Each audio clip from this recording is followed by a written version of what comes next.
Welcome back. C language tutorial number 15 में हम बात करने वाले हैं इंक्रीमेंट डिक्रीमेंट ऑपरेटर्स के हवाले से। और इस सेगमेंट में हम ये देखेंगे कि increment decrement operators C programming के दौरान हमें किस तरह से हेल्प आउट करते हैं। उसके साथ साथ हम ये भी देखेंगे कि हमें इसकी ज़रूरत क्यों पड़ती है जबकि हमारे पास अरिथमेटिक ऑपरेटर्स मौजूद हैं। लाइक एडिशन के लिए हम प्लस का सिंबल यूज़ करते हैं, इसी तरह से सब्ट्रैक्शन के लिए हम माइनस ऑपरेटर यूज़ करते हैं। तो हमें इसकी ज़रूरत क्या है? तो सबसे पहले हम देखेंगे कि इंक्रीमेंट डिक्रीमेंट ऑपरेटर्स की दो बेसिक हमारे पास सिनेरियोज हैं। The first one is using double plus sign, जिसके थ्रू इंक्रीमेंट होता है। और ये याद रखिएगा कि एक दफ़ा अगर आप ये डबल प्लस साइन यूज़ करते हैं which is called increment operator, तो ये आपकी जो भी वेरिएबल की वैल्यू है उसमें एक का इंक्रीमेंट कर देगा। इसी तरह से डिक्रीमेंट के केस में डिफरेंस सिर्फ ये है कि आपने डबल माइनस साइन यूज़ करना है और ये जिस भी वेरिएबल के साथ आप यूज़ करेंगे ये उसकी वैल्यू में एक का डिक्रीमेंट कर देगा, -1 कर देगा। ये तो है इसका बेसिक सिनेरियो। उसके अलावा इन दोनों ऑपरेटर्स को हम यूनरी ऑपरेटर्स भी बोलते हैं। यूनरी ऑपरेटर्स इनको इस वजह से बोलते हैं कि ये सिर्फ एक वेरिएबल पे अप्लाई होते हैं। लाइक इसके लिए हमें दो वेरिएबल्स या दो वैल्यूज़ नहीं चाहिए। जैसे अगर हमने प्लस सिंबल यूज़ करना हो तो हम उसके लिए ऐड करते हैं, तो ऐड करने के लिए हमें at least two values, two operands required होते हैं। लेकिन यहाँ पे एक सिंगल ऑपरेंड के साथ हम इंक्रीमेंट ऑपरेटर या एक सिंगल ऑपरेंड के साथ हम डिक्रीमेंट ऑपरेटर लिख सकते हैं। इसके अलावा आप यहाँ पे ये भी देख रहे हैं कि इंक्रीमेंट ऑपरेटर है या डिक्रीमेंट ऑपरेटर, दोनों को लिखने के दो पैटर्न हैं। फर्स्ट पैटर्न ये है कि आप उस ऑपरेंड का नाम लिखें और उसके बाद आप इंक्रीमेंट ऑपरेटर लिखें। और सेकंड पैटर्न क्या है कि पहले आप इंक्रीमेंट ऑपरेटर लिखें, उसके बाद आप उस ऑपरेंड का नाम लिखें। ये जो फर्स्ट मेथड है इसे हम बोलते हैं पोस्ट फिक्स, जबकि ये जो सेकंड मेथड है जिसमें हम ऑपरेटर पहले लगाते हैं इसे हम बोलते हैं प्री फिक्स। तो सेम इसी तरह से इसको हम बोलेंगे पोस्ट फिक्स इंक्रीमेंट और इसको हम बोलेंगे प्री फिक्स इंक्रीमेंट। इसी तरह से अगर नीचे आ जाए डिक्रीमेंट ऑपरेटर में, तो ये जो ऑपरेंड के बाद हमने डिक्रीमेंट ऑपरेटर लगाया इसको हम बोलेंगे पोस्ट फिक्स डिक्रीमेंट ऑपरेटर और इसको हम बोलेंगे प्री फिक्स डिक्रीमेंट ऑपरेटर। तो ये इसके दो दो वेरिएंट्स हैं। इन दोनों वेरिएंट्स में क्या डिफरेंस है और प्रोग्रामिंग करते हुए हमें किस वक्त किस वेरिएंट की ज़रूरत पड़ती है, इसके बारे में हम बात करते हैं और इनको एग्जांपल्स के थ्रू समझने की कोशिश करते हैं। तो हम मूव करते हैं विजुअल स्टूडियो कोड की तरफ।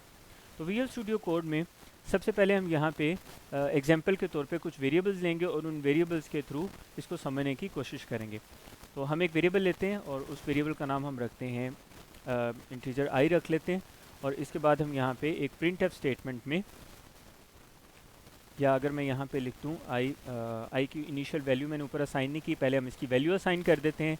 फॉर एग्जांपल हमने इसको 1 असाइन कर दिया, उसके बाद मैं यहाँ पे लिखता हूँ आई प्लस प्लस, उसके बाद मैं यहाँ पे सेमी कोलन यूज़ करता हूँ। सो लेट्स सी, मैं यहाँ पे लिखता हूँ प्रिंट एफ लिखने के बाद मैं यहाँ पे यूज़ करता हूँ परसेंटेज डी या आई भी यूज़ कर सकते हैं हम, दोनों यूज़ होते हैं इंटीजर के लिए।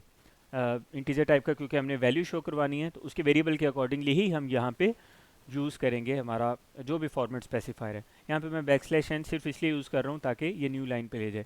आगे चलते हैं। कोमा सेपरेटेड हमने लिस्ट ऑफ वेरिएबल्स या ऑपरेंड देनी है, तो यहाँ मैं सिंपल आई लिख रहा हूँ विच इज़ अ वेरिएबल जो कि हमने यहाँ पे ऊपर डिक्लेयर करवाया था जिसकी वैल्यू थी 1। इसके बाद मैं यहाँ पे सेमीकोलन यूज़ करूँगा, इसको मैं सेव करूँगा और यहाँ पे देखें मैंने ये कौन सा ऑपरेटर इस्तेमाल किया है, इंक्रीमेंट ऑपरेटर। और इंक्रीमेंट ऑपरेटर की कौन सी टाइप मैंने यहाँ पे यूज़ की है, अगर आप इसको दोबारा से रिवाइज करें या रिव्यू करें जो हमने पहले बात की थी, तो इंक्रीमेंट ऑपरेटर की ये जो टाइप मैंने यहाँ पे यूज़ की है इसको हम कहेंगे पोस्ट फिक्स इंक्रीमेंट। इसको सेव करते हैं। सेव करने के बाद हम इसको यहाँ से एग्जीक्यूट करेंगे। सो आफ्टर एग्जीक्यूशन अब देखें यहाँ पे आउटपुट में हमें क्या डिस्प्ले कर रहा है, 2 किस तरह से डिस्प्ले कर रहा है, आई इज इक्वल टू 1। अच्छा, ये आई प्लस प्लस यानी कि इंक्रीमेंट ऑपरेटर या डिक्रीमेंट ऑपरेटर एक वैल्यू उसमें +1 करता है या -1 करता है, ये बात हम पहले कर चुके हैं। तो ये आई प्लस प्लस ये जो स्टेटमेंट है ये वही काम करेगी। फॉर एग्जांपल अगर मैं इसकी जगह पे मैं लिख दूं i is equal to i plus 1, यानी कि आई की जो प्रीवियस वैल्यू है दैट इज़ 1, उसमें 1 ऐड कर दें तो ये टोटल क्या हो जाएगा, 2 के इसमें स्टोर हो जाएगा अगेन आई में। तो उसके बाद अगर मैं इसको सेव करके इसको आउटपुट में डिस्प्ले करवाना चाहूँ तो यहाँ पे आप देखें कि मुझे 2 ही डिस्प्ले करवा रहे हैं। तो सेम इस काम के लिए हम इतनी लेंथी स्टेटमेंट लिखने की बजाय हम सिंपली यहाँ पे क्या लिखते हैं, आई प्लस प्लस, जो कि आई की जो भी वैल्यू है उसमें एक का इंक्रीमेंट कर देता है। फॉर एग्जांपल अगर आई की वैल्यू है पहले 12 तो उसमें इंक्रीमेंट करके इसको क्या कर देगा, 13 कर देगा। यहाँ पे आउटपुट में हमें ये चीज़ डिस्प्ले भी करवा रहा है। अब अगला सवाल यहाँ पे ये पैदा होता है कि पोस्ट फिक्स इंक्रीमेंट तो हमने समझ लिया, प्री फिक्स के केस में क्या होता है। तो फॉर एग्जांपल अगर हम यहाँ पे यूज़ करते प्रीफिक्स इंक्रीमेंट, मैं यहाँ पे अगर प्रीफिक्स इंक्रीमेंट यूज़ करता है, इसको मैं सेव करता हूँ, अब मैं इसको एग्जीक्यूट करता हूँ, तो अब आप ये देखें कि सॉरी मैंने यहाँ पे डिक्रीमेंट ऑपरेटर यूज़ किया, मैं यहाँ पे लिखूँगा प्लस प्लस, दोबारा सेव करता हूँ, अब एग्जीक्यूट करता हूँ इसको, और एग्जीक्यूट करने पे देखें यहाँ पे भी अगेन 13 शो करवा रहा है। तो इसका मतलब तो ये है कि ये जो इंक्रीमेंट ऑपरेटर है, चाहे मैं बाद में लिखूँ या पहले लिखूँ, कोई फ़र्क नहीं पड़ रहा आउटपुट में, राइट। ये बिल्कुल इसी तरह से है, लेकिन ये केस चेंज हो जाता है अगर हम इंक्रीमेंट या डिक्रीमेंट ऑपरेटर यूज़ करें किसी स्टेटमेंट में, लाइक प्रिंटफ स्टेटमेंट या लूप्स में यूज़ करें, तो भी ये इसकी वर्किंग चेंज हो जाती है। सेम इसी तरह से अगर मैं यहाँ पे असाइनमेंट ऑपरेटर के थ्रू इसको इस्तेमाल करूँ यूजिंग इक्वल टू साइन, तो उस वक्त भी इसकी वर्किंग बदल जाएगी। अब हम उसकी एक एग्जांपल देखते हैं। उसकी एग्जांपल देखने के लिए मैं यहाँ पे एक और वेरिएबल डिक्लेयर कर रहा हूँ, और उस वेरिएबल का मैं नाम रखता हूँ रिजल्ट इंक्रीमेंट, ठीक है। रिजल्ट INC में इसका नाम रख देता हूँ, और इसमें कोई वैल्यू हम फिलहाल स्टोर नहीं करते। मैं यहाँ पे स्टोर करता हूँ RES INC, इस वेरिएबल में मैं स्टोर करता हूँ प्लस प्लस आई। अब मैं इसको सेव करता हूँ, सेव करने के बाद मैं इसको यहाँ पे एग्जीक्यूट करता हूँ, तो एग्जीक्यूट कर रहा हूँ, मेरे पास आउटपुट क्या आ रही है 13। सो लेट्स सी, हम यहाँ पे इसको इसकी जगह पे पोस्ट फिक्स इंक्रीमेंट भी लिख के देखते हैं कि इसकी आउटपुट में हमारे पास क्या डिस्प्ले हो रहा है। तो इसके आउटपुट में हमारे पास 13 डिस्प्ले हो रहा है। तो ये है केस नंबर 1।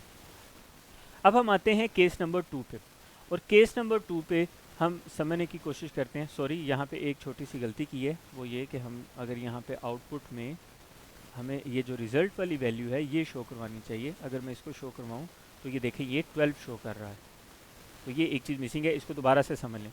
हमने क्या किया कि अगर मैं यहाँ पे अब देखें कि पहले मैं आई प्लस प्लस लिखूँ या प्लस प्लस आई लिखूँ, यानी इंक्रीमेंट ऑपरेटर पहले यूज़ करूँ या बाद में यूज़ करूँ, किसी किस्म का कोई फ़र्क नहीं पड़ रहा था आउटपुट में, जब तक कि मैं असाइनमेंट ऑपरेटर यूज़ नहीं कर रहा था।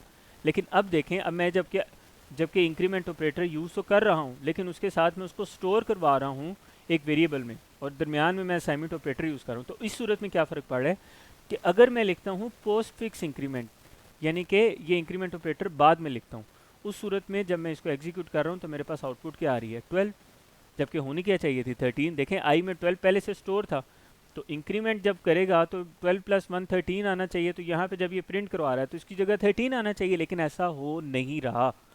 तो अब सवाल ये पैदा होता है, अगर ऐसा नहीं हो रहा तो क्यों नहीं हो रहा। दूसरा केस देखते हैं। अब यहाँ पे इस वजह से ऐसा नहीं हो रहा कि ये जो असाइनमेंट ऑपरेटर है ये क्योंकि पहले यूज़ हो रहा है तो इसकी प्रेसिडेंस ज़्यादा है। तो पहले क्या हुआ है कि आई की वैल्यू पहले असाइन हुई है इस वेरिएबल को, which is storing increment result. तो यहाँ पे उसने वो 12 स्टोर करवा दिया, उसके बाद उसने आई की वैल्यू में इंक्रीमेंट किया है, राइट। अगर मैं यहाँ पे यूज़ कर देता प्लस प्लस, यानी कि इस वेरिएबल से पहले अगर मैं यूज़ कर देता, अब मैं इसको सेव करता हूँ, दोबारा से एग्जीक्यूट करता हूँ, अब देखेंगे आउटपुट क्या डिस्प्ले करवा रहा है 13।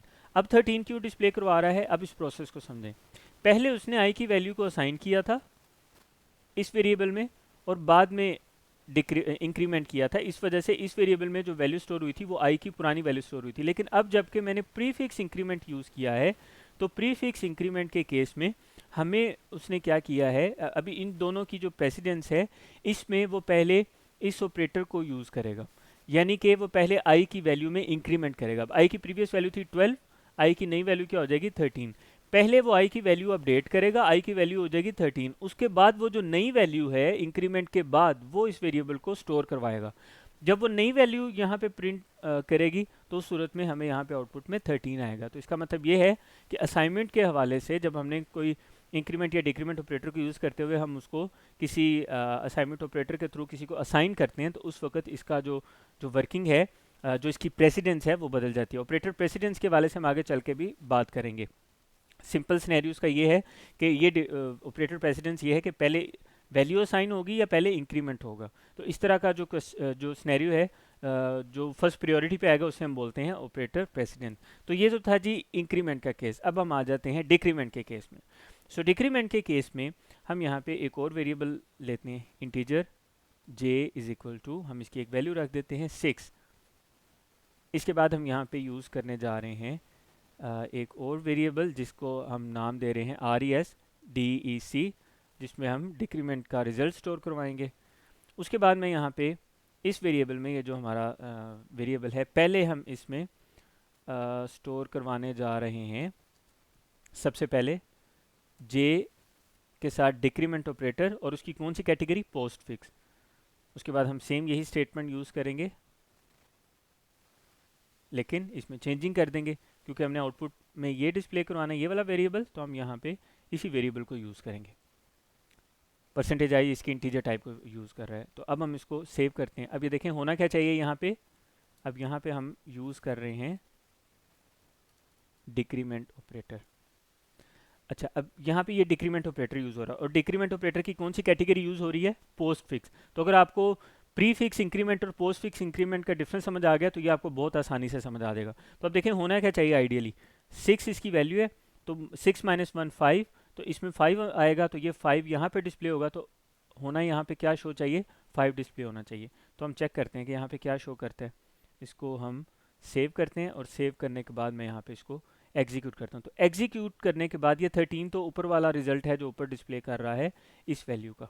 ठीक है, मैं यहाँ पे इसको मेंशन भी कर देता हूँ, वैल्यू आफ्टर इंक्रीमेंट, और इसी तरह से इस स्टेटमेंट में भी हम लिख देते हैं वैल्यू आफ्टर डिक्रीमेंट, ताकि हमें इन दोनों में हम फ़र्क कर सकें।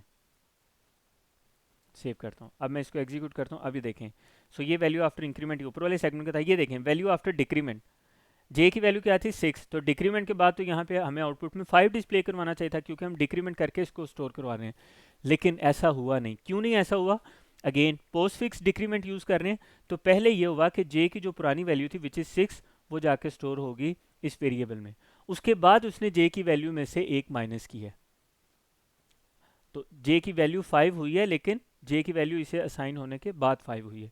लेकिन अगर इसकी जगह पे हम यूज़ करते प्री फिक्स डिक्रीमेंट और इसको सेव करें और अब इसको आउटपुट में डिस्प्ले करवाएं, तो अब आप देखें वैल्यू आफ्टर डिक्रीमेंट इज 5।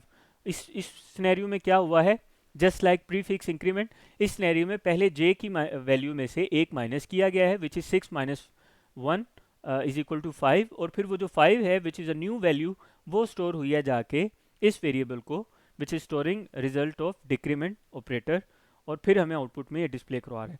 तो ये एक बेसिक डिफरेंस है इंक्रीमेंट और डिक्रीमेंट ऑपरेटर के हवाले से, जिसके बारे में हमने डिटेल में बात की है। नेक्स्ट सेगमेंट में हम बात करने जा रहे हैं असाइनमेंट ऑपरेटर के हवाले से, और हम उसमें देखेंगे कि असाइनमेंट ऑपरेटर की क्या वर्किंग है और हम उसे किस तौर पे जो सी प्रोग्रामिंग लैंग्वेज के डिफरेंट प्रोग्राम्स हैं हम उसमें यूज़ करते हैं और किस तरह से उसको मैनिपुलेट कर सकते हैं अपनी मर्ज़ी के रिजल्ट्स लेने के लिए, अपनी मर्ज़ी के ऑपरेशन परफॉर्म करने के लिए। तो मिलते हैं अगली वीडियो में।